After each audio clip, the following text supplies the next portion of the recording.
Hello दोस्तों। तो कैसे हैं आप सभी।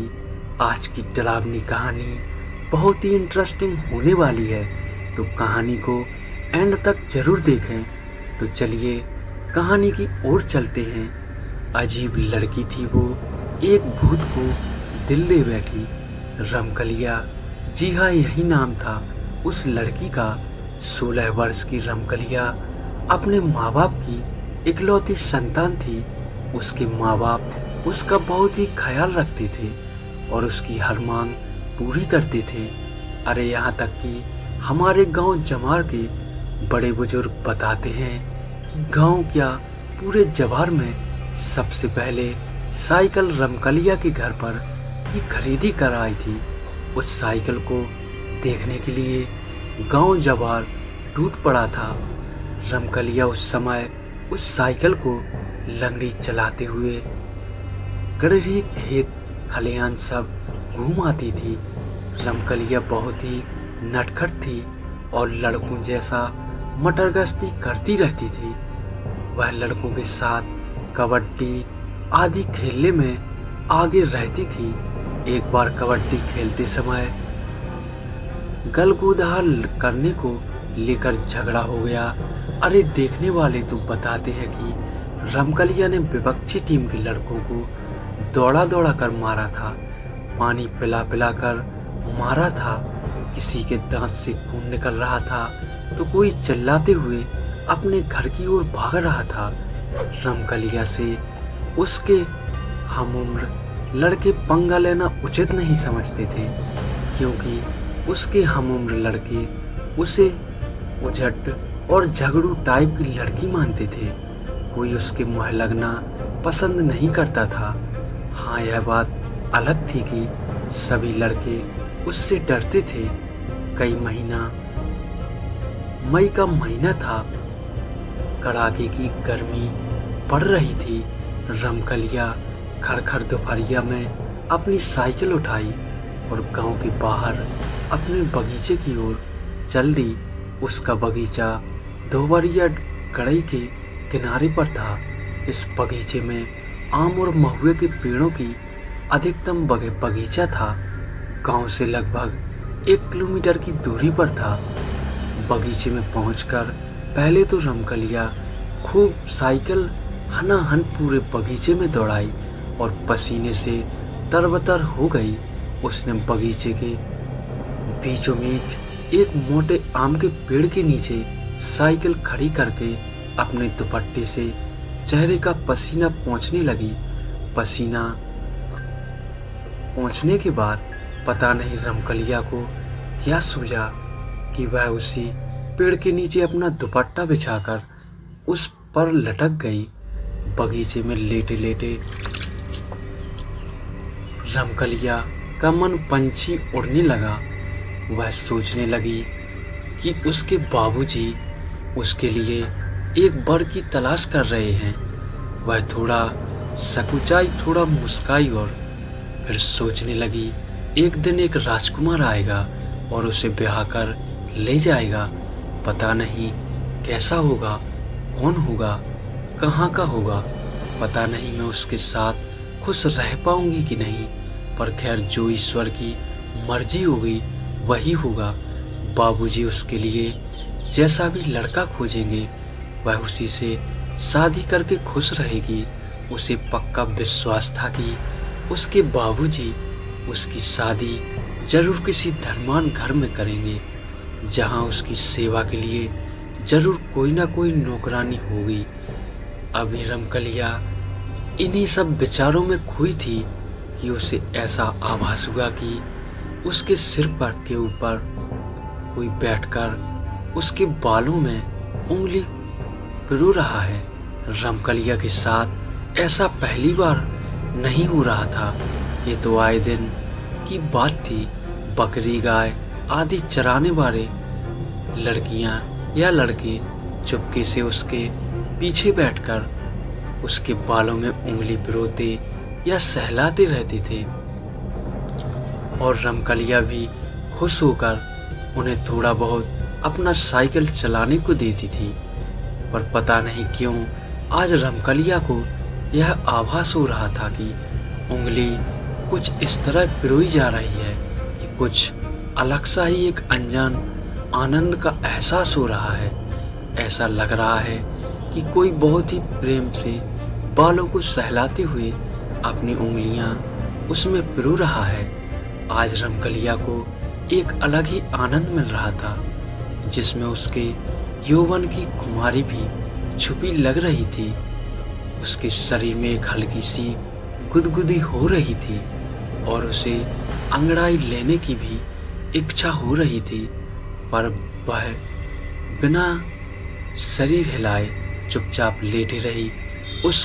उसे लगा कि अगर उठकर बैठ गई तो यह स्वर्गिक आनंद पता नहीं दोबारा मिलेगा कि नहीं। उसने बिना पीछे मुड़े ही धीरे से कहा कि 10 मिनट और ऐसे ही उंगलियां घुमाओ तो मैं 1 घंटे तक तुम्हें साइकिल चलाने के लिए दूंगी। पर पीछे से कुछ भी आवाज नहीं आई। फिर भी रमकलिया मदमस्त लेटी रही। उसकी हल्की हल्की नींद आने लगी।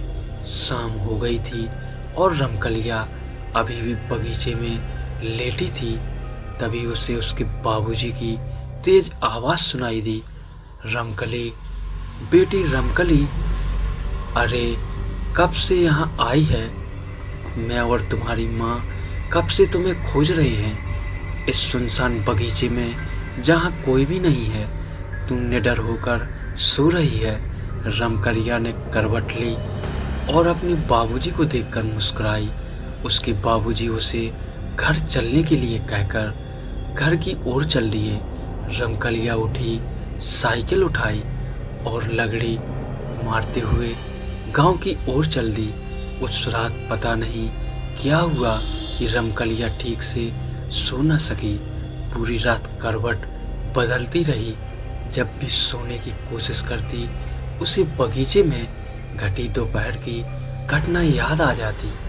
वह बार बार अपने दिमाग पर जोर डालकर यह जानना चाहती थी आखिर कौन था वह अब पछता रही थी। उसे लग रहा था कि पीछे मुड़कर उसे उससे बात करनी चाहिए थी, लेकिन वह करे भी तो क्या करे।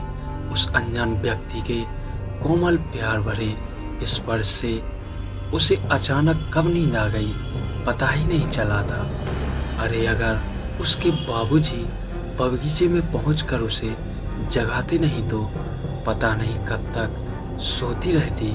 सुबह जल्दी उठकर रमकलिया फिर अपनी साइकिल उठाई और उसी बगीचे में चली गई।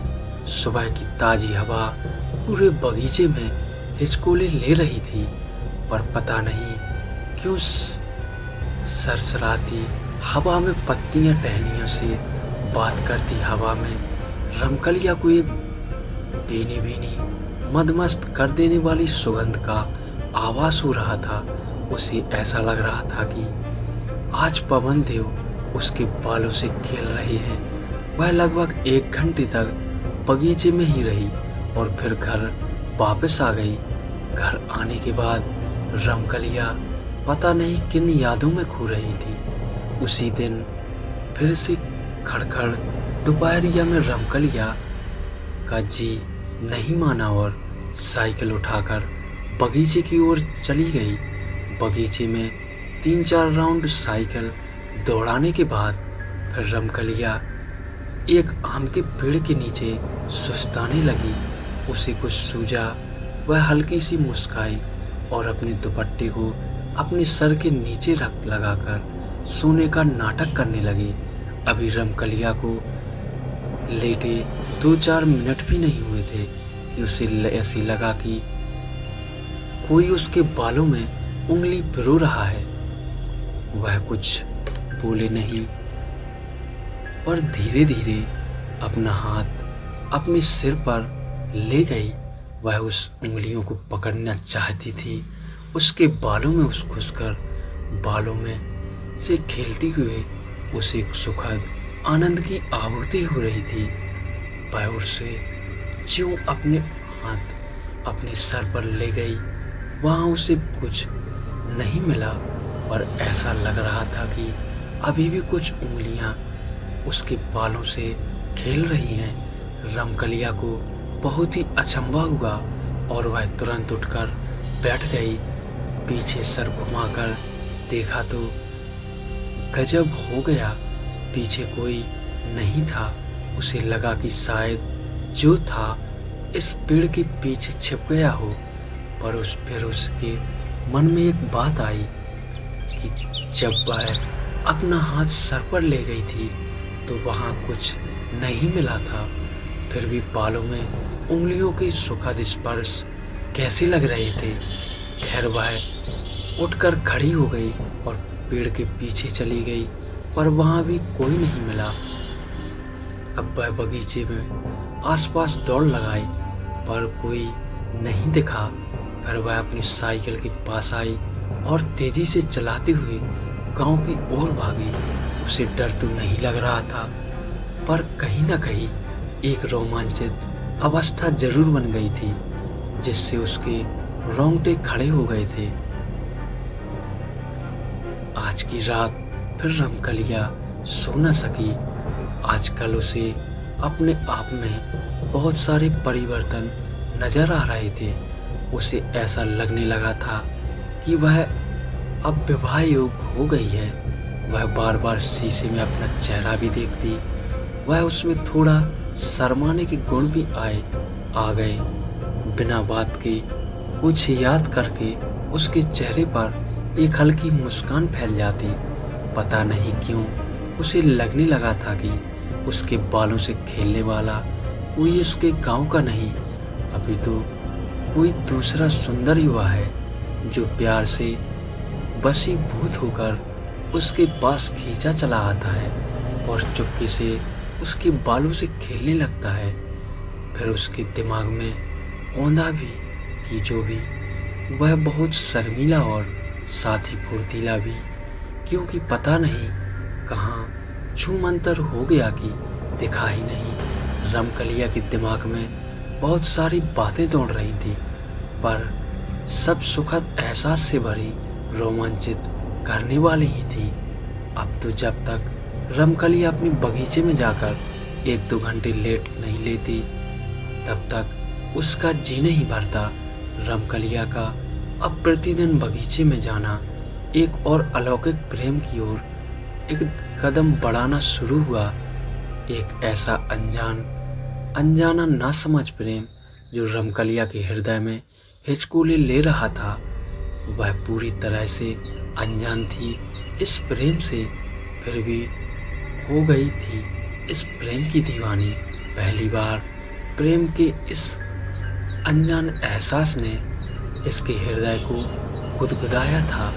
एक स्वर्गिक आनंद को उसके हृदय में उपजाया था। एक दिन सूर्य डूबने को थे। चरवाहे अपनी गाय भैंस बकरियों को हाँकते हुए गांव की ओर चल दिए थे। अंधेरा छाने लगा था।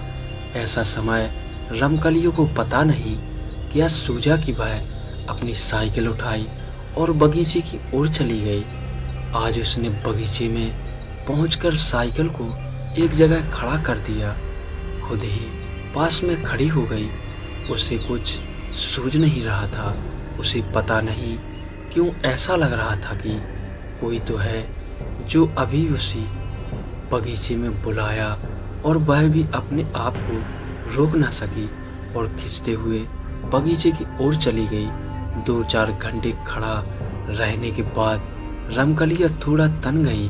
अपनी सुकोमल हृदय को कठोर बनाकर बुदबुदाई, अगर यह कोई इंसान न होकर भूत निकला तो खैर जो भी हो, मुझे पता नहीं क्यों इस रहस्यमयी जीव से मुझे प्रेम हो गया है।